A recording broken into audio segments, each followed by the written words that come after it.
Okay, so here we are. So we start the session with two poster presentations.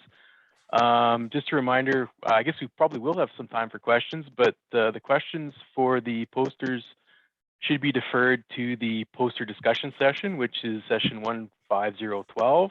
That is tomorrow at 11:45 CST.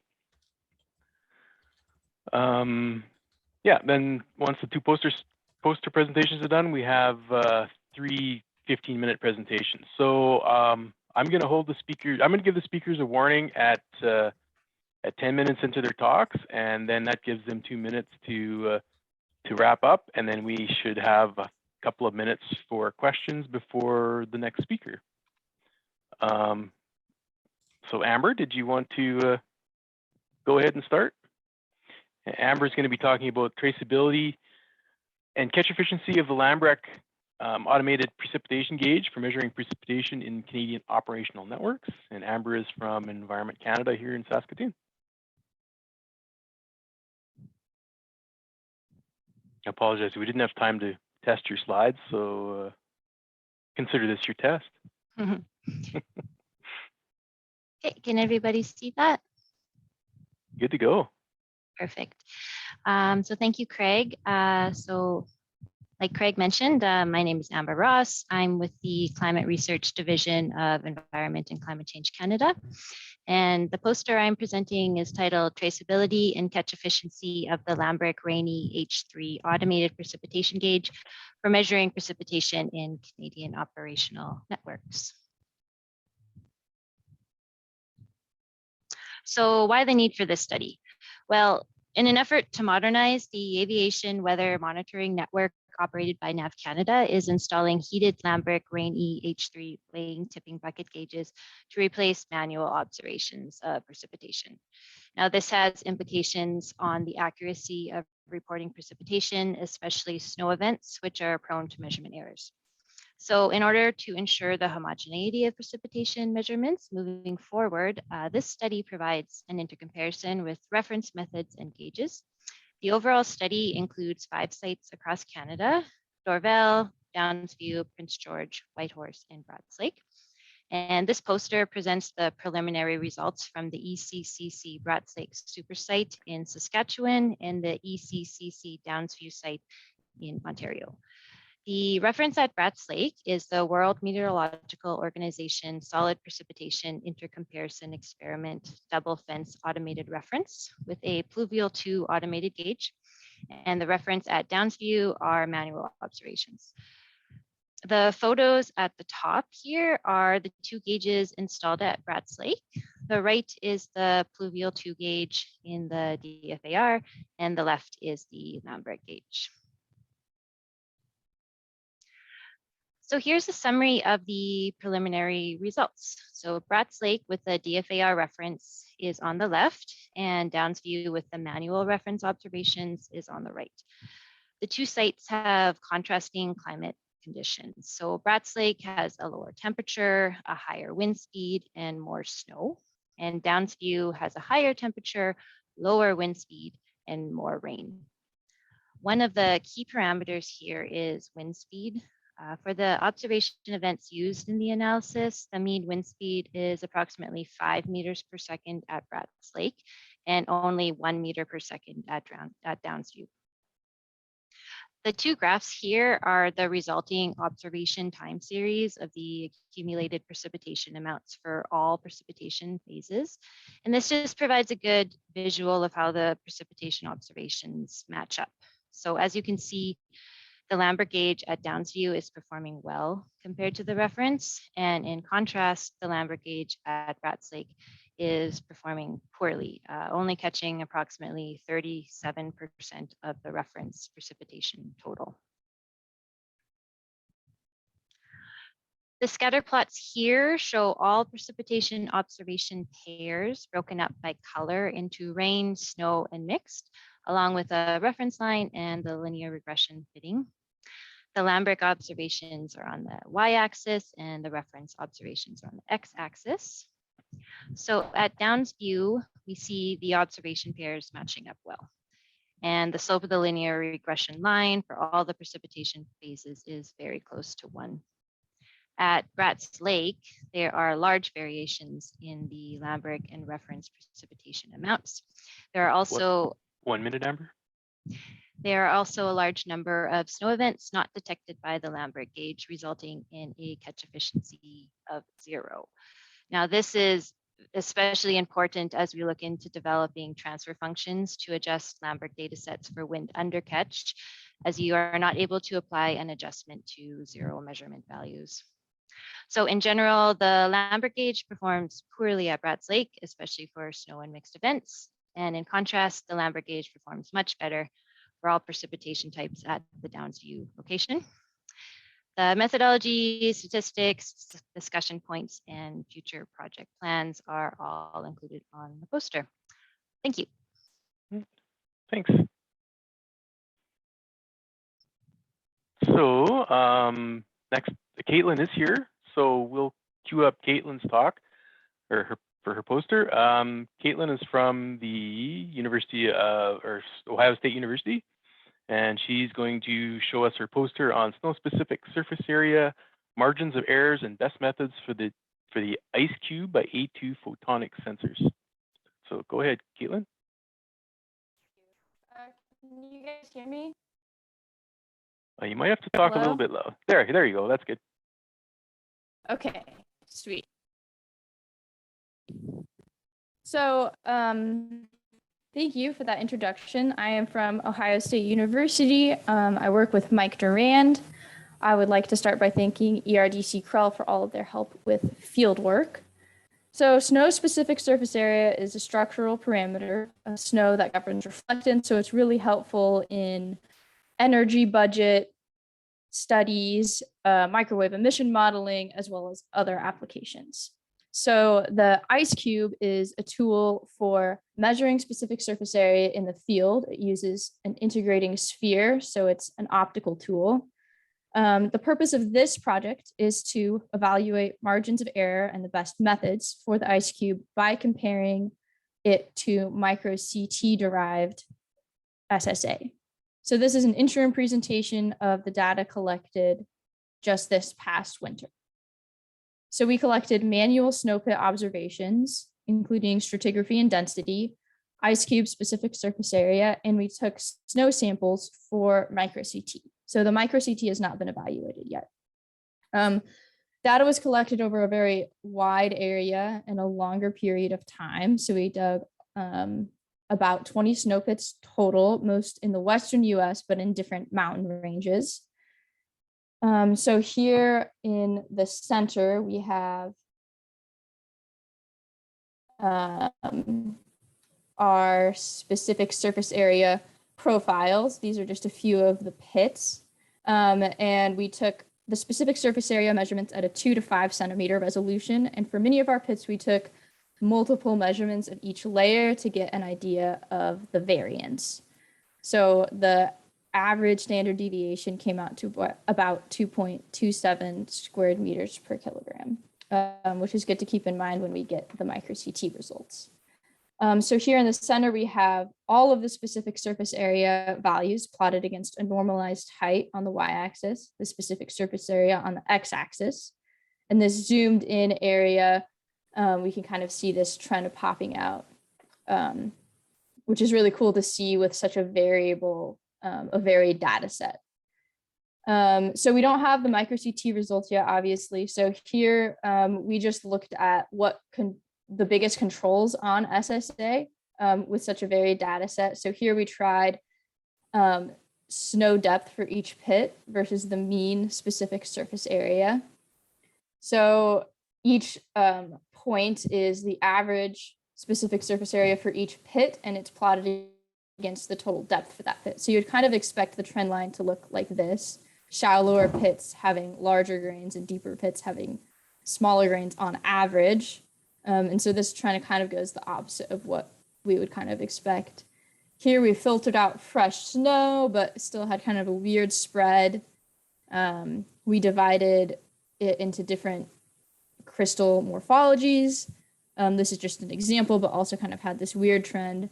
So over here on the right, we have mean specific surface area excluding fresh snow plotted against time. And this was done from January all the way through April in kind of different areas. And so we found that time had kind of the biggest control over SSA, which was kind of interesting.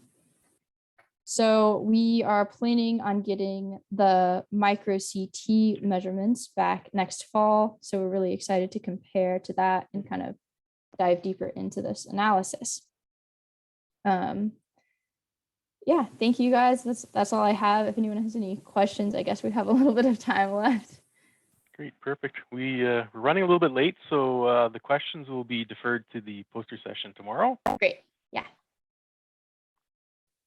Okay, our next talk will be Fraser King from the University of Waterloo, and Fraser's our first 15-minute talk. And Fraser's going to be talking about what if you put a phone on a drone. So looking forward to this one. All right, thank you. Take it away, Fraser. Yeah, thanks for the introduction. My name is Fraser King. I'm a PhD student at the University of Waterloo. We presented on a similar project to this last year at the Eastern Snow Conference. And we had some good feedback, and there seemed to be some interest. So we ended up moving to do another presentation this year. And the concept, as the title says, is what if you put your phone on the drone? Can you get some accurate snow depth estimates using iPhone 12 Pro LiDAR? So just as a bit of a review, the newer sort of versions of the iPhones, iPhone 12, 13, and probably the 14 later this year, all feature this LiDAR sensor, mostly used for AR, different filters for your phone. But there's been some studies recently that have been applying this for use in the geosciences, which is really cool. And so you can see, I got a short little video on the left here, what this looks like. It's a 3x3 array of about a 576 point grid. You get about 5 meters range on a sort of optimal conditions, 90-degree FOV, and approximately 5 millimeter accuracy to the true depth from the sensor, which is pretty cool. And so what we did last year is we performed some experiments sort of under idealized conditions. I'm showing a video on the right here of a few sites in my neighborhood where I was tracking snow depth over the course of the winter. And we ended up finding it actually had pretty good accuracy within about a centimeter of the actual true snow depth. And so we wanted to build on that, and we wanted to think about perhaps something a little more robust and something that might actually be useful for researchers in the field. And so the idea is, could we put the phone on a drone? Could we strap it to a consumer drone? We have a Phantom 4 Pro, which is around $1,700 US, which while expensive for the regular person, is probably 2 orders of magnitude cheaper than the $200,000 drones that many others, in our experience in our field, campaigns have to purchase. So this is certainly much cheaper. But would we be able to put the phone on a drone to fly around the area, so you're no longer disturbing the site? You can look at a larger area more quickly, right? And all at a much cheaper cost to similar alternative methods. And so we really built on what we learned from the previous studies to look at more representative sites now, do better snow ruler measurement matrices for validation purposes, better reference points, snow stakes, and that sort of thing. And so that led us to the work we did this past winter. And so we had a few sites that we looked at. These were located in Southern Ontario, Canada. You can see Toronto on the map there. This is sort of close to where our university is. One of the sites, Site A, was this backyard site, around 6 square meters. It was chosen because it had partial canopy cover, which I'll show on the next slide, as well as a downward facing surface, a sloping sort of elevation in the site. And then Site B was this open field site. And so we had a little bit of a larger site, 8.5 square meters, with partially open to one side, with some small vegetation inside of it as well, via some lavender plants and small shrubberies and that sort of thing. So something that was a little more representative than what we were looking at in our previous work. And so this is what Site A looked like. You can see the tree here in the back. This one covers, it's about 2 meters up, and it extends about 1.5 meters into the scene. So this is going to intercept some of the snow and the rate of melting from the tree as well. We were hoping to be noted, and then you also get this downwards facing slope as well. And you can see our snow stakes that we put in at each site to act as reference points for the LiDAR alignment matrices later on. This is our site B. This was the field site, a little bit larger. Same sort of snow stake setup on the edges, and you can see the lavender bushes on the interior, which we were curious about how snowdrifts would form around those, and how snow would sort of perhaps melt along the tops, that sort of thing. And to keep in line with sort of this easy, accessible approach, the first thing we had to think about was how do we actually mount the phone on the drone, because it's not super straightforward, we found out, but there are some accessible methods online. We found this 3D printable schematic where basically you can download the mount that you want to use for whatever your drone is. You can just 3D print it. So that's what we ended up doing. You can see it here on the side. It's around 20 centimeters in length there. Very lightweight, but also very, very durable, which is important. And I'll mention why later on. But yeah, very easy to set up. You can see here how we attach the phone. You just strap it on. It needs a little GoPro clip, but I already had one of those. So all in all, the attachment process was very cheap. It cost me next to nothing. And we were ready to go to start taking measurements with the drone. And this is kind of what it looked like. I've got a very brief video here. Hopefully these are playing. But you can see this is one of the days, I think this is in February, where my field assistant was taking a video of me flying the drone sort of up and down the tracks at site B. And what this looks like in terms of an actual render, an actual flight path, you can see here. So you can see the green line from where we took off and where certain snapshots were taken with blue dots and that sort of thing. But we tried to do this sort of equidistant up and down grid to get consistent measurements between different scans at each site. And so this is all tracked by the iPhone itself, which is really cool. There's a lot of this in the image, the texturing you see, for instance, in the scan is all handled by the depth API automatically. It's not something you have to do on top of the processing of your data. And so for our methods to actually do these comparisons, what we ended up doing was first generating a depth field from in situ ruler measurements. This is just sort of a cubic interpolation from our snow stake measurements. You can see that the black dots, these were the grids of measurements we would take after we did our scan with the drone. And so we would interpolate those across the scene to get an idea of what we think the depth looks like from those points. And you can see an example here for the backyard scene. And then what we would do is calculate our LiDAR snow depth field for the same day. So after we do our flyby with the drone, we subtract a snow on from a snow off scan, in the traditional sense when you're doing these sort of LiDAR comparisons. And this gives you the corresponding depth estimate of snow from the LiDAR. And this is really great because you actually get tens of thousands of points doing it this way. Instead of the matrix of 16 measurements with our ruler, which were quite, laborious, you do a quick flyover with the drone and you've got tens of thousands of individual depth points that you can use. And so we did a few different things. We looked at sort of aggregate statistics as well as point comparisons.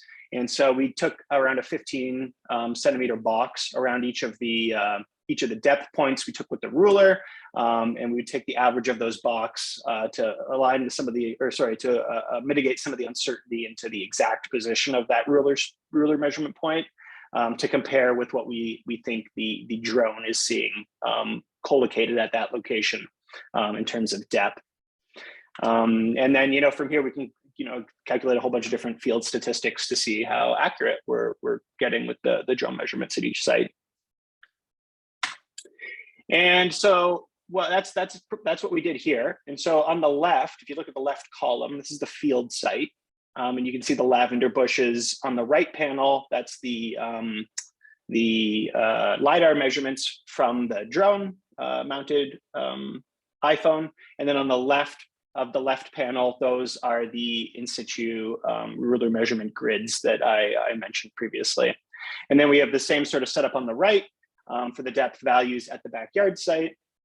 And before I go into any point comparisons, I just wanted you to take a look, and you can kind of see already some of the similarities and differences between the in situ ruler measurements and the drone measurements, which is really cool. So for instance, the bottom right panel here on the left is where the tree was. This was a very snowy event on the 15th. And you can see how the snow depth really falls off as you move towards that tree because of the canopy interception, really reducing the amount of snow there. And that's also picked up by the LiDAR, and you can really clearly see where the grass ends as you hit the area right beneath the tree, which is pretty cool. And then you can also see areas on the left side where you've got snow drifts forming around the lavender bushes, for instance, being picked up in the LiDAR, where you don't get that kind of detail when you're looking at only point measurements with your ruler, right? So that was kind of an interesting difference to see as well. And then we ended up doing our point comparison I mentioned. So these are looking at biases between the individual points from the ruler and the LiDAR derived points for the 15 centimeter boxes around those locations. You can see, you get pretty muted biases for the most part at the backyard site, which was typically a little more homogeneous in terms of the amount of snow, except for right beneath the tree, in a slightly smaller location. And then while you're in the middle of the other site, we have pretty good agreement, but we've noticed when the areas where we sort of take off and land with the drone, we have the highest biases in terms of the snow depth at those locations. 2 minutes. Okay. And so this is something we've sort of taken into account, but it's sort of an interesting result that we're finding here. In terms of the distribution of points, these are sort of the aggregate values. So you can see box plots on the top, and these are showing sort of the average snow depths for both the field and backyard sites. The field sites are in red and backyard is in blue. And then the X on each of those sites is the mean for the field, and then the dots are the mean from the in situ rulers. And so the takeaway here is that we're getting very good accuracy across when we're looking at aggregate measurements, usually within about a centimeter of the true depth, which is reassuring. And then if you look at the evolution of the snowpack, which is really neat, on the bottom here in the distribution, the frequency histograms, you can see for the early measurements we took in January, you get these more sort of tight, more normally distributed curves. And then as the snowpack evolves and there's melting and refreezing and snow metamorphosis, that sort of thing, you get this much more variable snowpack that you're still able to observe with the LiDAR depth measurements. And then finally, just in terms of the performance for point comparisons, you can see each of those points plotted here, again, for the field in red and the backyard in blue. And you can see in terms of the mean square error, mean bias error, and mean accuracy error, how these two sites compare with one another. And again, the key sort of takeaway is we get relatively similar agreement in terms of mean square error between both, which is quite low, and a mean bias that's within a few millimeters, which is great as well. So overall, even at the point level, we're still getting pretty good agreement with a slight bit more uncertainty when compared to the full aggregate estimates of snow depth. And just to cap off a few quick lessons in the field, because we were also interested in where this measurement system wasn't doing well, right? This is sort of a proof of concept. Crashing, something you must be aware of. We crashed into the tree a couple times. The drone was unharmed overall, but it did have a few bumps and scratches by the end of the measurement campaign that we were doing there. So that's something to consider. Lost and found, just losing your pieces. If we could go back, we would definitely sort of paint the attachment. We 3D printed a different color. White on snow is not good, as many of you, I'm sure, are quite aware. And we lost a piece only to find it about 3 months later in the springtime, as you can see here. And then finally, battery issues. So in terms of temperature, right, there was a few periods where we were below -20 doing scans. And when you're outside at that temperature with your phone, it has problems staying on. And so it's just important to try to do these scans when it's, I think, conditions allow for it, which is typically around that -20 or above mark is what we found with this work here.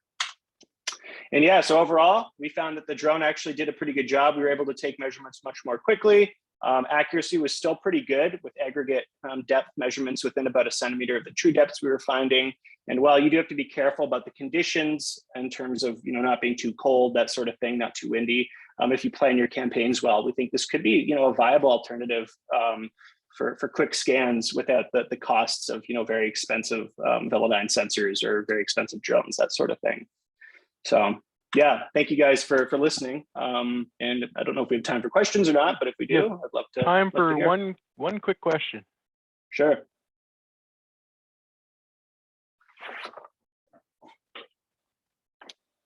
And Chris, you have your hand up. Go ahead.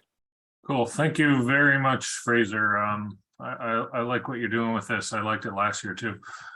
What realistically, you kind of talked about this at the very, very end in terms of the battery power as a limiting factor. What is the realistic scale that you could expand this to? What kind of surface area are we talking about? Yeah, so in terms of the battery issue for temperature, so if you're above that threshold and it's not super cold, it doesn't take much to actually perform a scan. And so we were doing these, 8.5 square meter areas, but we also did some much longer scans. And I didn't show that here, but we were curious, I think, as to what you're alluding to is sort of how far you can take this. And so we did 50-meter, 60-meter scans where we would fly down a straight line to see how accuracy performed, under those sort of circumstances as well.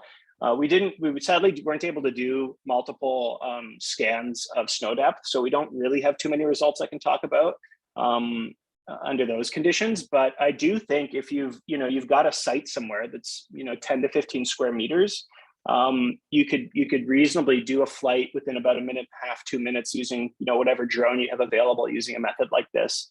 As long as you can fly it sort of around 3 to 4 meters above the ground, you can't be flying it 30 or 40 meters off. You could use this as a cheap alternative to other very expensive methods. So yeah. Okay, good. Thank you. Well, for the sake of time, we'll move on. Yeah, thanks, guys.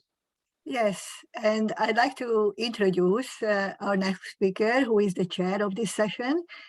He's going to talk about assessing the impact of transitions from single arter geonode to double arter shaded pluvio2 gauges on winter precipitation measurements in ECCC operational network. So Craig, it's yours, please. Okay, so you should be able to see my screen, right?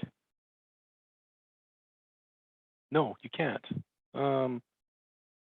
What's going on here? I can see your screen. We do see Okay. it, Craig. It's Okay, good. good. All right. Okay, so there's the title of the talk. First, just some background information. It's well understood that wind has a significant impact on precipitation gauge catch efficiency, especially for snow. And catch efficiency is dependent on gauge and shield configurations, the wind speed during precip events, which is dependent on exposure, and the precipitation phase. And the first plot here on the left shows some of the findings we discovered during SPICE and WMO SPICE, solid precipitation unit comparison experiment. And it obviously shows that the more shielding you have around your precipitation gauge, the slower the decline in the catch efficiency is with wind speed. The other thing we learned is that all sites aren't created equal. These are the 8 sites that we had for SPICE on the right here, and this shows the average catch efficiency for each one of these sites using the same gauge configuration. And it was obvious that the windier sites, which are indicated here with the arrows, catch a lot less snow than the less windy sites. So we took what we learned during SPICE, including a developed transfer function for the single alter GNOR precipitation gauge, and we applied it to our own operational network. And so this is an initiative we just finished here a few months ago, where we took 397 ECCC automated climbing stations that were selected based on their longevity and reliability, and we applied the SPICE universal transfer function. Now, at the time we applied this transfer function to this network, predominantly the gauges in the network were GNOR T200Bs with single alters, with a smattering of other types of configurations in the network. But up until, or at the time that we finished this data set, which runs up to the end of 2019, we were already starting to get an increase in the number of pluvial 2 double alters in the network, 109 by the end of 2019. Now, I said that we adjusted the single alter shielded gauges with the WMO solid precipitation intercomparison experiment universal transfer function, but at that time we didn't have a lot of confidence in applying a universal double alter transfer function to the network. So the double alter shields that were installed in the network before 2019 were not adjusted using this methodology. I should also point out that this adjusted data set has been published to the GC Open Data Portal, and it's available for download if you just go onto the portal and search for it. Now, as mentioned in the title slide, ECCC is transitioning from the single alter GNR to the Pluvial 2L double alter shielded gauges. So we're going from this gauge here to this gauge here. And as I mentioned, up to the end of 2019, there were 109 of those double alter shield gauges in the network. But you can see that the transition has ramped up substantially since the end of 2019. And at the end of March in 2022, we had 223 gauges in the network. So obviously the transition is progressing, and we're going to need to do something about the data inhomogeneity that this is potentially causing in our precipitation observations. So how did we assess this data inhomogeneity? Well, we started with looking at an intercomparison of our gauge configurations that we had installed at the Bratz Lake, Saskatchewan super site. This is a good site to look at these things because it's a relatively windy, cold, dry site, and which makes it almost close to a worst case scenario for catch efficiency. The configurations that we looked at this site include the double fence automated reference, of course, the DFAR, which is our reference for this intercomparison. We had a single alter GNR installed in the research site. And to go along with that, we had 3 years of overlap with the GNR single alter installed in the operational network site.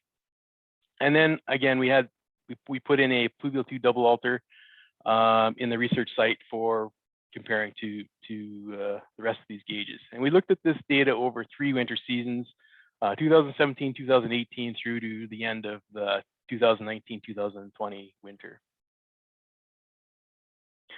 So what do we find? Okay, this is a plot of the relative total catch for these research gauges at the site over the 3 winters. And winter in this case is defined from October through March. Obviously, we plot the DFAR in here. It's showing 100%, and that's just there for reference. The single alta GNR in the research site only caught 53% of precipitation over those 3 winters. The double alter Pluvial 2 showed an improvement. It's catching 66%. Not great, but it is a substantial improvement over the single alter. And then we took the universal transfer function for the single alter gauge developed during SPICE, and we applied it to the single alter gauge, and that bumped that up to 80%. And I'll say a few more words about the transfer function and why this is low in a minute. And then just for fun, we took that single alter transfer function and we applied it to the Pluvial 2 double alter, and that produced, not surprisingly, an overestimate. So based on this analysis, what do we know? We know that both the single alter and the double alter need a wind adjustment via transfer function. At this site, both are catching substantially less precipitation than the reference. Adjusting the old single alter, but not the new double alter, results in about a 14% decrease in winter precipitation following the installation of that double alter. So there'd be a jump there if we adjust the single alter and then replace it with a double alter. That produces an inhomogeneity in that precipitation amount. And finally, using the SPICE UTF for the single alter on the double alter results in an over adjustment. Wasn't too bad at this site, but the speculation is that this over adjustment will be much worse at less windy sites. Shifting gears a little bit, because we have the overlap between the operational gauge and our research gauges, we could do this event by event intercomparison. This is a daily event intercomparison. And the reason why we increased to daily is because these are two different systems. We have different quality control processes and we have different filtering processes. So it's just a little more fair to do the inner comparison at a longer accumulation interval.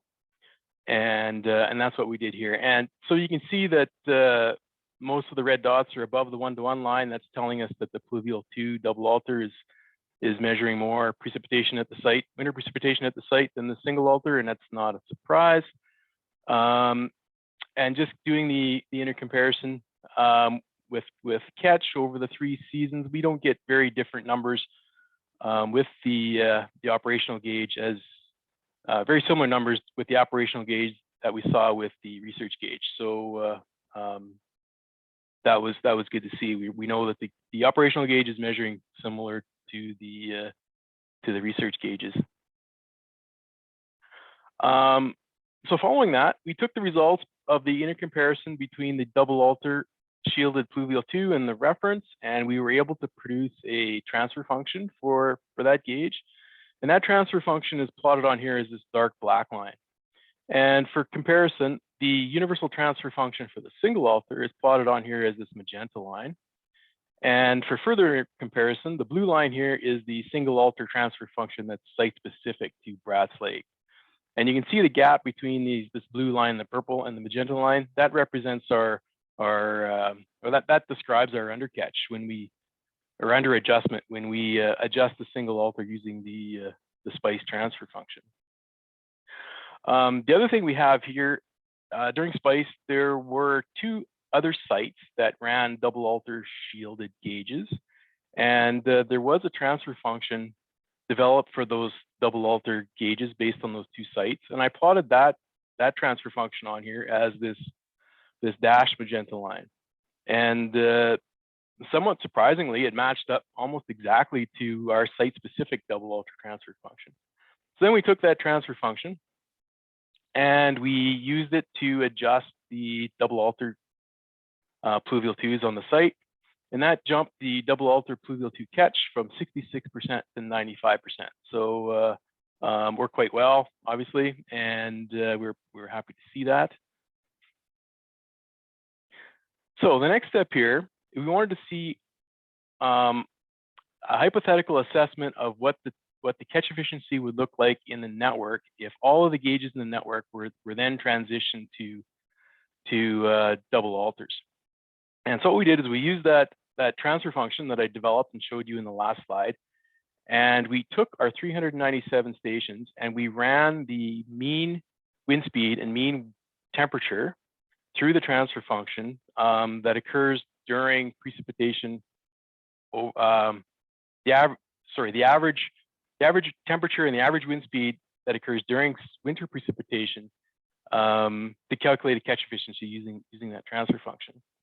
And then we ran a frequency histogram, and what that showed was that the mean catch efficiency for 68% of our stations was still less than 80%. So even if we had double alters in at every site in our network, almost 68% would still catch only 80% of the winter precipitation. 16% of those stations would catch less than 60% of the precipitation during the winter. So obviously, even if we transition the network to all double alters, we still have some issues with many sites where we do have to use a transfer function and do that adjustment. So just to summarize here, so using the double alter shield in the operational network obviously improves the catch of solid precipitation compared to the single alter shield. I don't think we can argue that. Based on the Brad's Lake inner comparison, if we transition from the single alter shielded GNR to the double alter shielded pluvial 2, we're going to get some data inhomogeneity. And that's going to happen if neither configuration is adjusted. And if we do that, then the double alter is going to catch more precipitation than the single alter. However, if we go and we adjust the GNR single alter in the network and not the double alter, that means that the single alter shield probably is going to catch, it's probably going to adjust to catch more precipitation than the double alter shield. So that produces an inhomogeneity. Without adjusting the pluvial 2 double alter, about 2/3 of the network will still undercatch solid precipitation by more than 20%. And that tells us that both the single alter and the double alter configurations in the network need to be adjusted for wind undercatch. And finally, optimistically, based on the double alter transfer function that we developed for the site, and comparing that to the one that was developed during SPICE, being that they were very similar, that gives us some hope that we can use the double alter transfer function to adjust the transitioning ECCC operational network. And with that, I'll wrap it up. Hopefully I left some time for questions. Yes, thank you very much, Craig. So there is time for one question. Good timing. With my slides open, I can't see the chat window, so you'll have to read them. There is nothing in the chat and Okay. no hands up. So Good. Hopefully we're back on time and we can. Oh, there's Phil. oh, Phil, yeah. Yeah. Hi, His Phil. hand is Hi. up, I'll sneak in one last question then. please. I'll just sneak in one last question. Go ahead. Hi, Craig. How you doing? Good, good. In terms, so I haven't really kept up on your work on this. So in terms of the transfer function, is there much of a difference between your one from Bratz Lake and the WMO? And what should, and I guess Yes. you know where I'm going with this, what should I be using in the Arctic? Well, that's a good question. I think Eva is going to try to answer that question in her presentation. Oh, okay. I'll wait then. It's a complicated answer. I think we need to go to climate-specific transfer functions, and we're working on developing those. Yeah. Okay. Fantastic. I'll stay in touch then.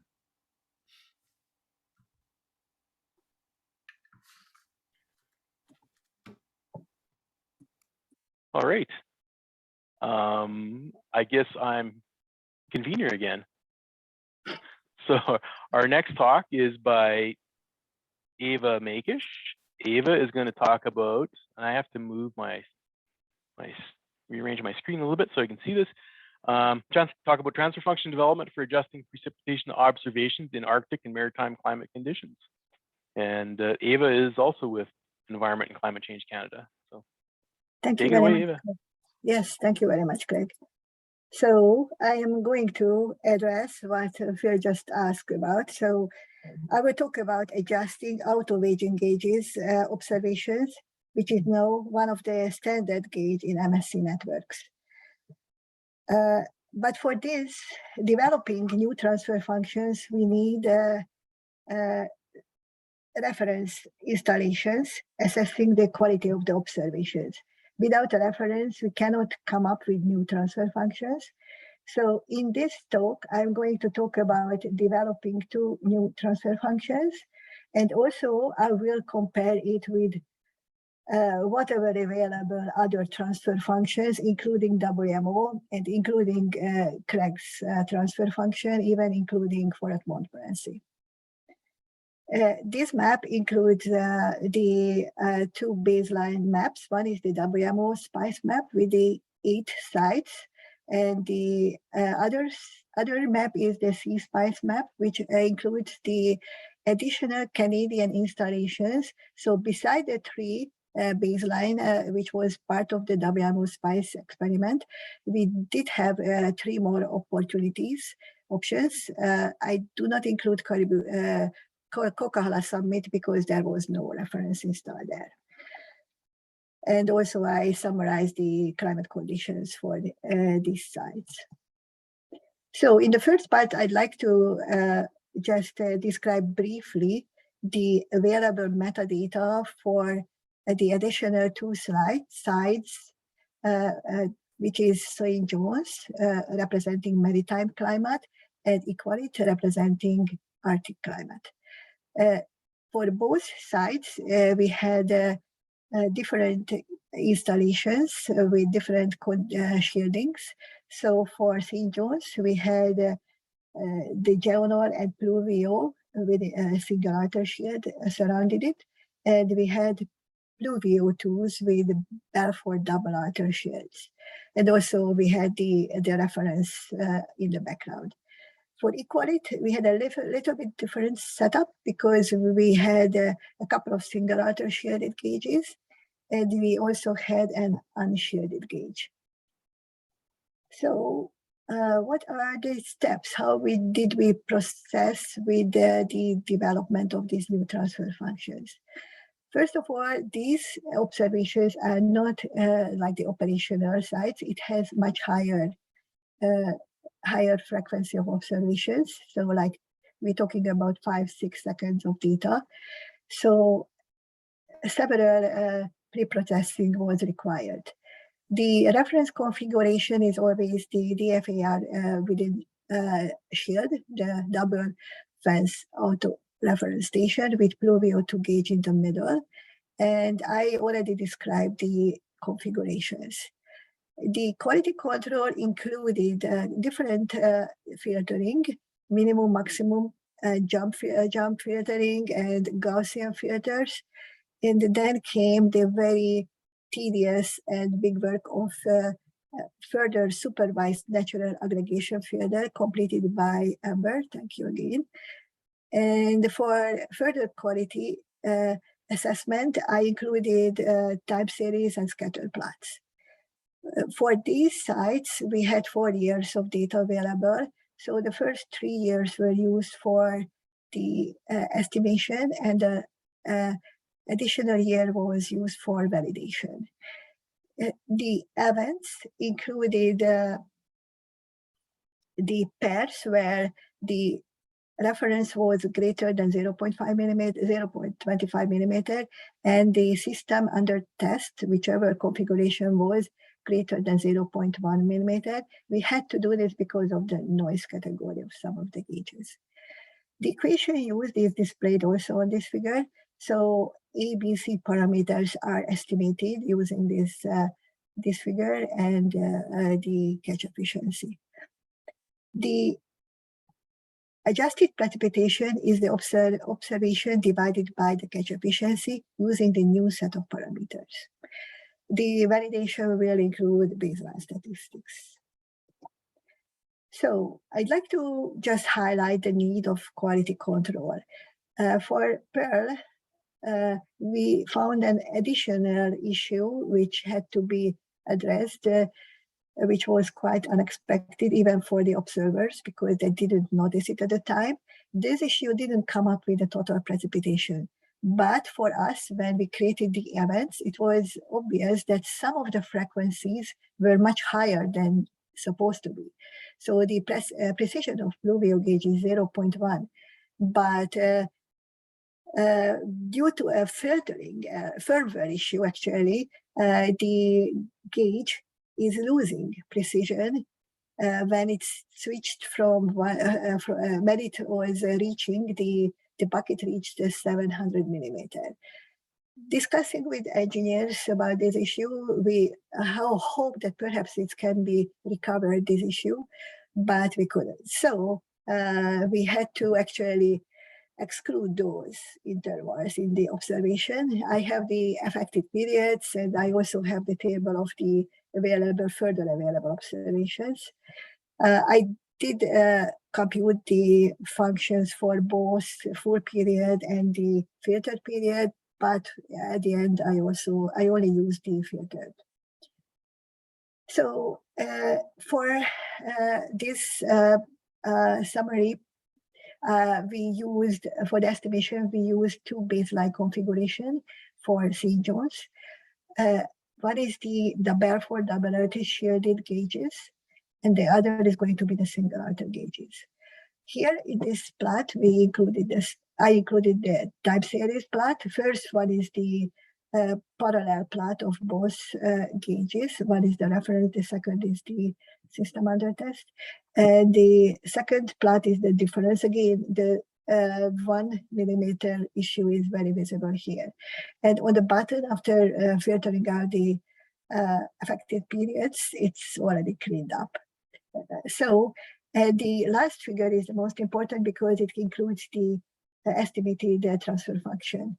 For Belfort double outer shield, the catch efficiency was very high. This figure includes two different things. One is the diamonds are actually the ratios of the system, tested system, and the reference. And the dots, the color dots, are the new fitted line. And the fitted line is also color coded. So the warmers are closer to 1, which is the optimal, and the coded are still pretty good for double arter gauge.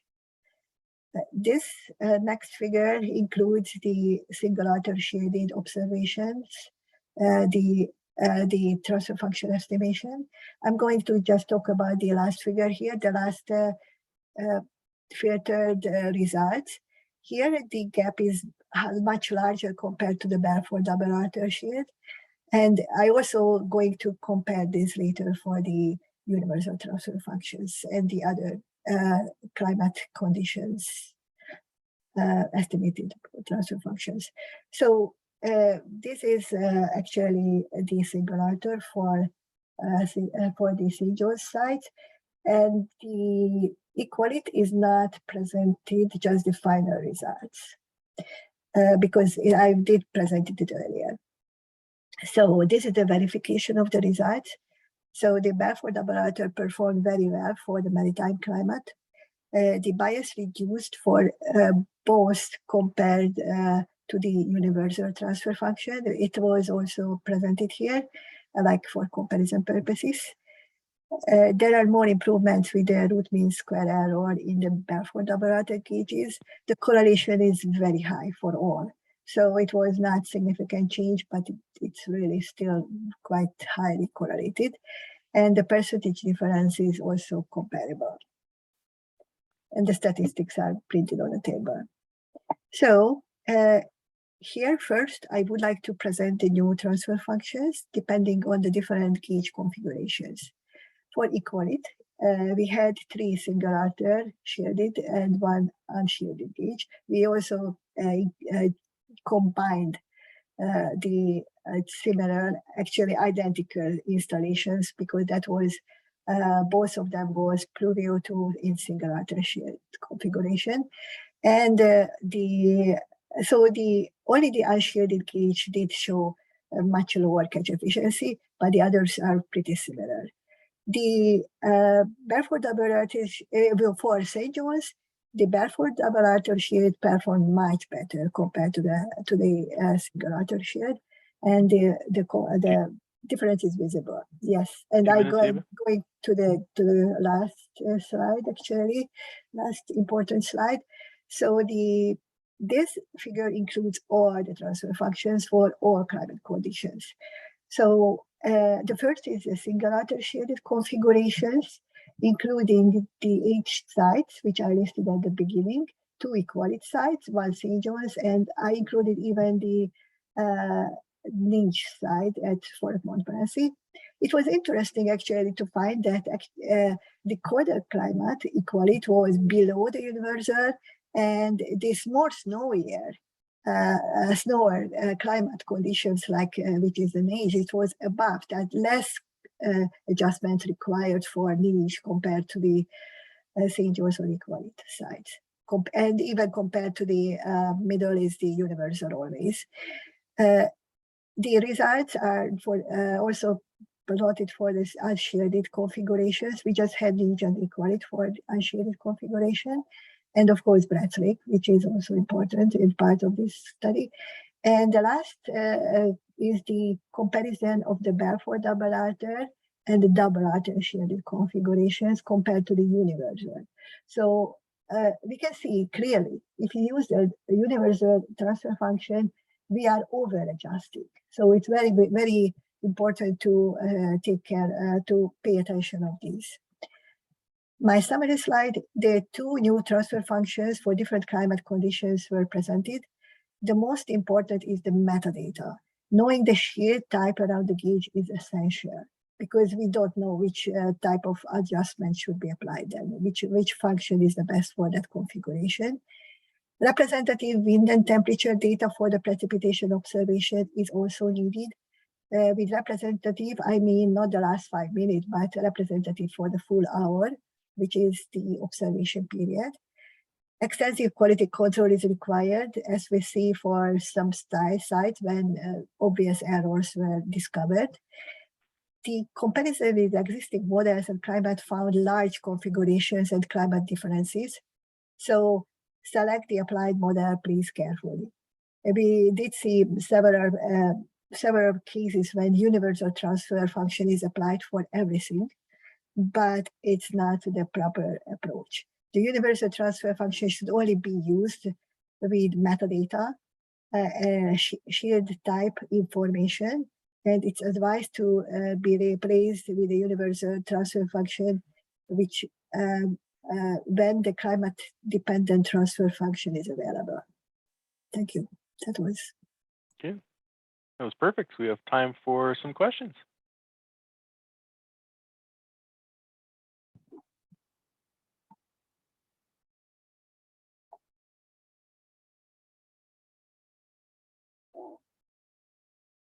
Okay, I was stopped sharing, I believe.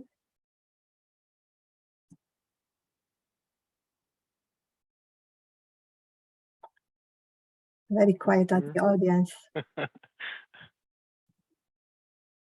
Okay, no questions for Eva? All right. Well, if we don't have any questions, then we finished pretty much bang on our allotted time.